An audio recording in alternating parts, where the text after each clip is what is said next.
Je suis arrivé ici à Pesselières il y a 18 ans, à la suite d'un coup de foudre pour le parc de Pesselières qui accompagne le château. Et il a suffi de quelques pas au-delà du portail pour que le sort soit scellé. Et après avoir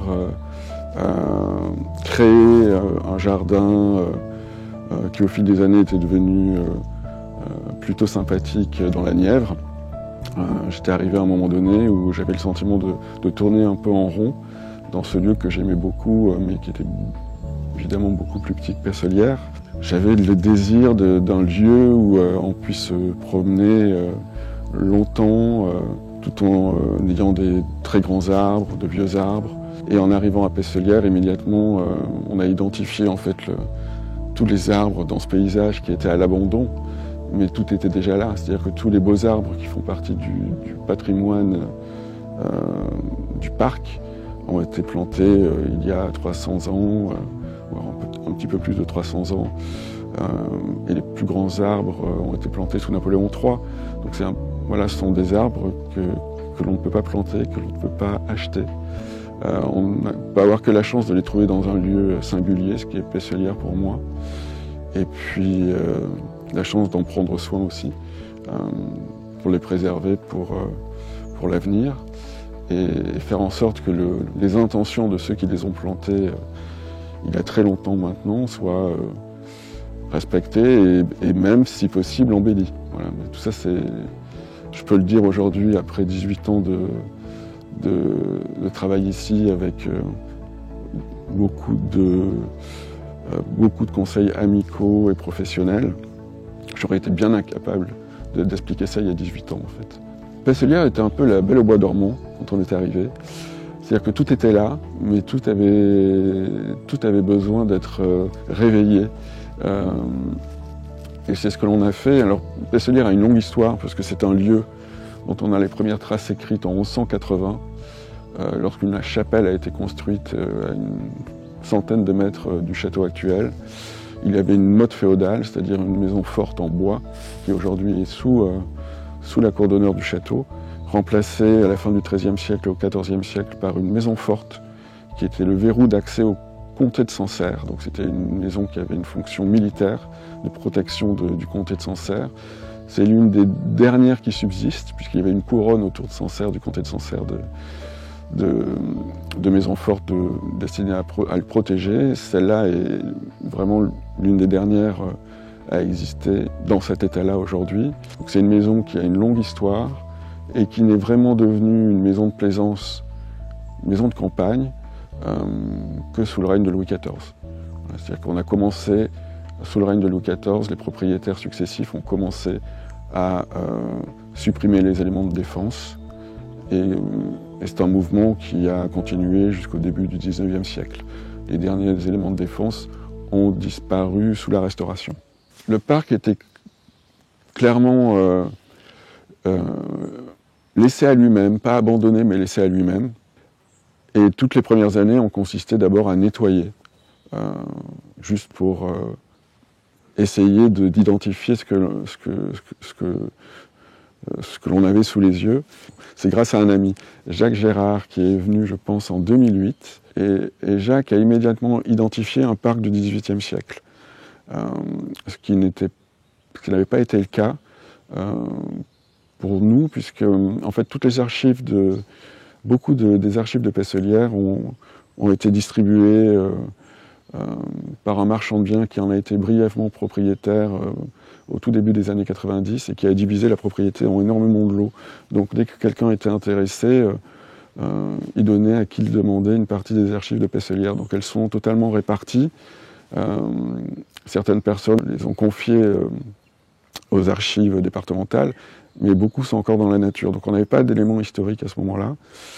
Et puis on a commencé à travailler, y compris avec la DRAC, pour arriver à la conclusion, effectivement, qu'on a bien un parc du XVIIIe, enfin, créé une première fois au XVIIIe siècle, deuxième partie du XVIIIe siècle, par les propriétaires d'alors, qui étaient la famille Puységur, dont l'un des Puységur était extrêmement anglophile, était allé plusieurs fois au Royaume-Uni, donc connaissait les grands parcs à l'anglaise, et il s'est essayé ici à une version compacte d'un parc à l'anglaise. L'association des grandes prairies, des espaces ouverts, de l'eau, bien sûr, puis aussi les grands sujets qui forment des écrans, et on découvre le paysage au fur et à mesure de l'avancée dans le parc.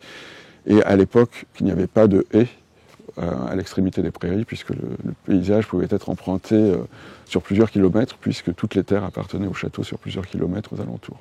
On parle de 5000 hectares jusqu'à la moitié du 19e siècle.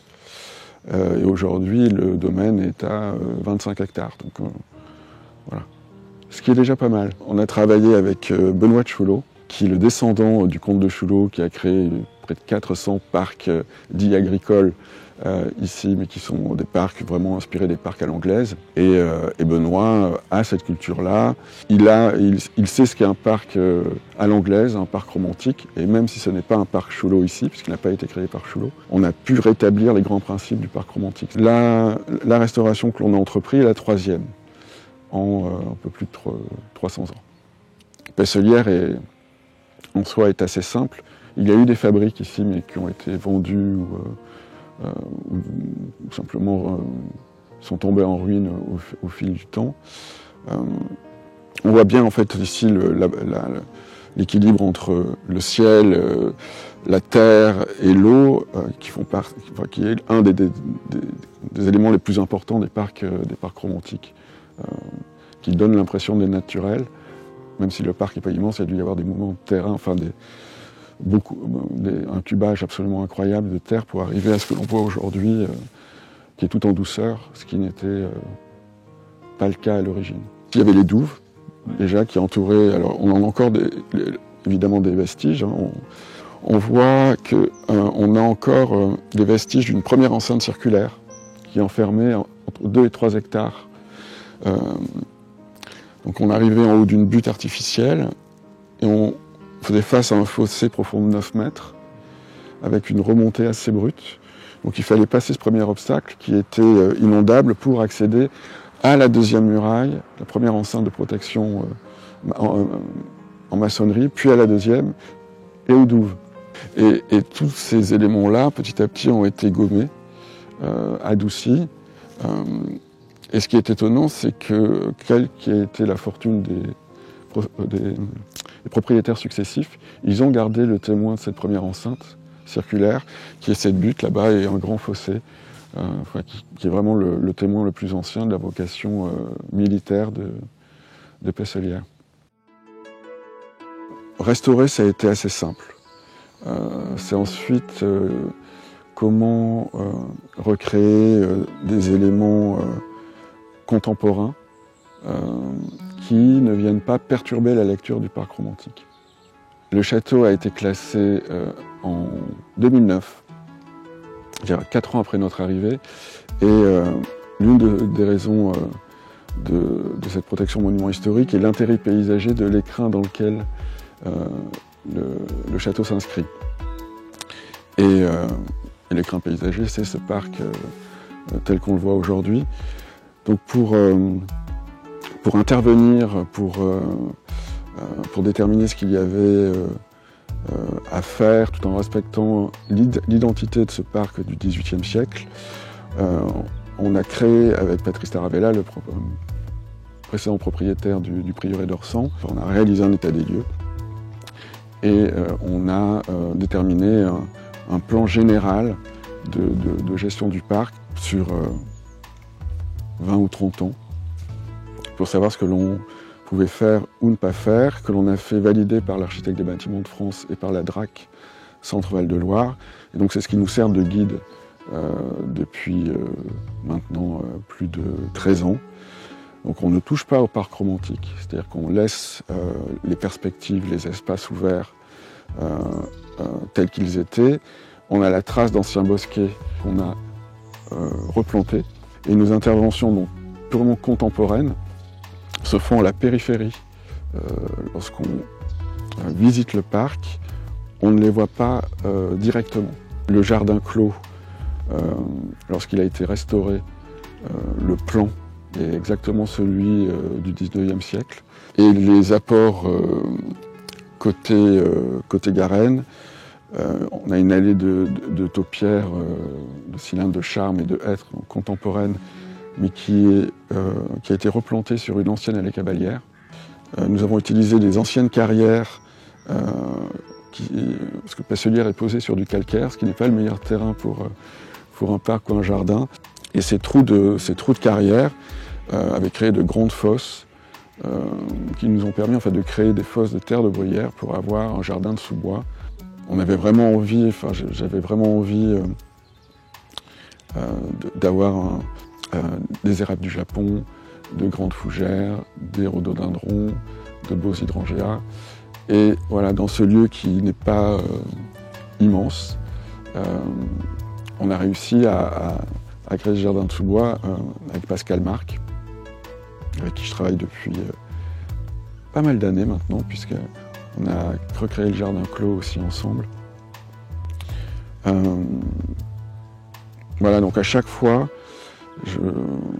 on a essayé de travailler avec différents paysagistes qui chacun apportait une expertise précise dont le parc avait besoin, dont nous avions besoin pour apprendre et ne pas faire de bêtises irrémédiables. Le ministère de la Culture parle d'écrin paysager, c'est-à-dire qu'on a le sentiment d'être dans un écrin, effectivement, et pourtant, on est aussi dans le village. Donc il y a cette ambivalence qui est très agréable à vivre, parce qu'on est à la fois en pleine nature et entouré de gens plutôt sympas. Donc il y a pour moi cette qualité de vie ici aussi.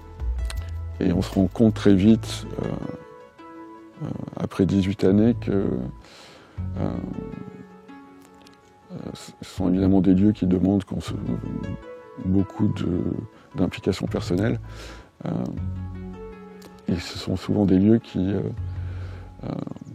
posent la question de savoir si nous sommes propriétaires du lieu, alors certainement plus gardiens du lieu, pour le présent et pour les générations à venir. Mais ce sont souvent les lieux qui sont propriétaires de nous, en fait.